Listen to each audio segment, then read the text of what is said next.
everyone, I'm Jonathan Lynch, your dude with the food. Today I really want to show you an Italian staple. We are making a little risotto. Risotto is great for... What's up, buddy? What are you doing? The risotto for the dude with the food. You have your own show. Let me have my show. Fine. Apologize. I can't believe... Watch me. Yahoo.com. Ciao, ciao. Oh my... Hey everyone, I'm Jonathan Lynch, your dude with the food. No belt on today because I'm going back for seconds. Creamy, luscious, sumptuous. Did I say creamy? It's risotto, white rice. You're getting a makeover today. You are no longer the weakest link. Cooking risotto is honestly one of the easiest things that you can do in the kitchen. People have this idea in their head that it's something super hard to do, and I'm about to prove you wrong. For this recipe, you will need arborio rice, baby spinach, butter, garlic, bacon, onions, Parmesan cheese, chicken stock, white wine. We're gonna start off with our bacon, tossing it in the pan. If you're unfamiliar with the term rendering, all we're doing is pulling out the fat in the bacon. Think of rendering like rabbits making babies. If you leave them there long enough, they'll give you lots and lots and lots. But if you leave it there too long, they'll start to burn. For your best rendering results, have your pan on medium-high heat. Guys, I totally wasn't lying. Look at our bacon now. Dark, crisp, and look at all this fat down here that you got to render. Do not throw that away. Yippee, water slide! You can use rendered bacon fat in just about anything, whether it's eggs, potatoes, or baked pasta. I like your shirt. We got crispy bacon bits, real bacon bits right now. We're going to put them onto our plate here, and we're going to save them for later. Let's go check out Piggy's plug of the week. Now, here is the trick. I want you to guys get a close in on this. Do you see all this stuff, all these things that maybe your mama taught you that was burnt? Let me tell you what, it's not burnt. It's called flavor. We're going to turn our heat back on and dump in our onions. Risotto. Polo.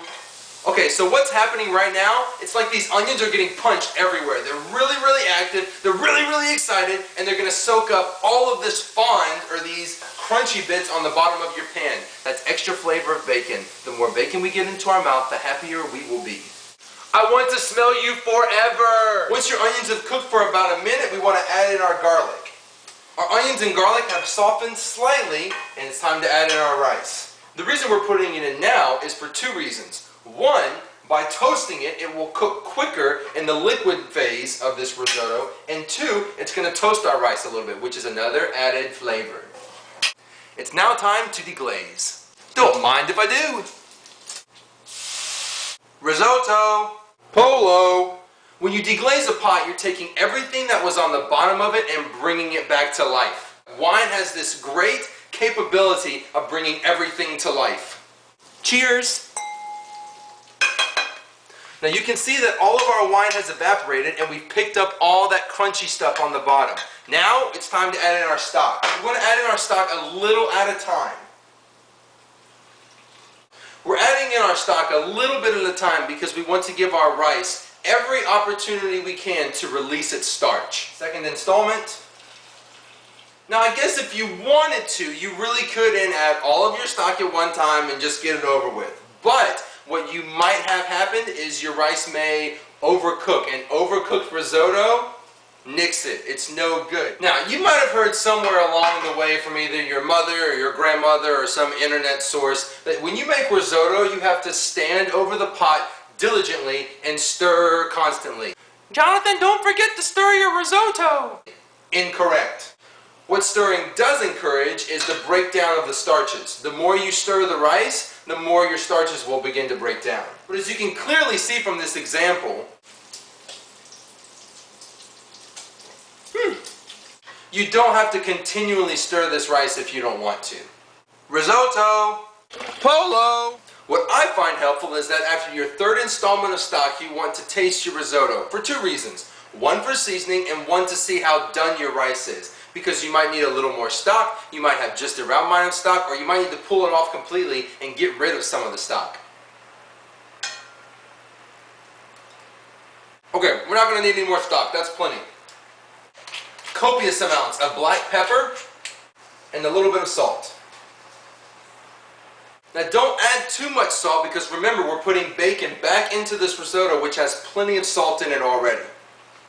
Okay, this is where you want to turn off your risotto. You can see that we still have a little bit of liquid here and that our rice is perfectly cooked. It's because we still have cheese and a little bit of butter that will help thicken up this risotto. We don't want to cook it anymore. It's already exactly where we want it to be. Toss in your spinach. Stir in your bacon.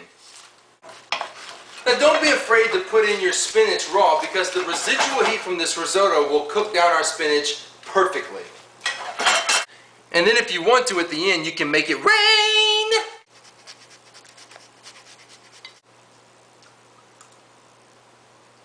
Mmm, creamy.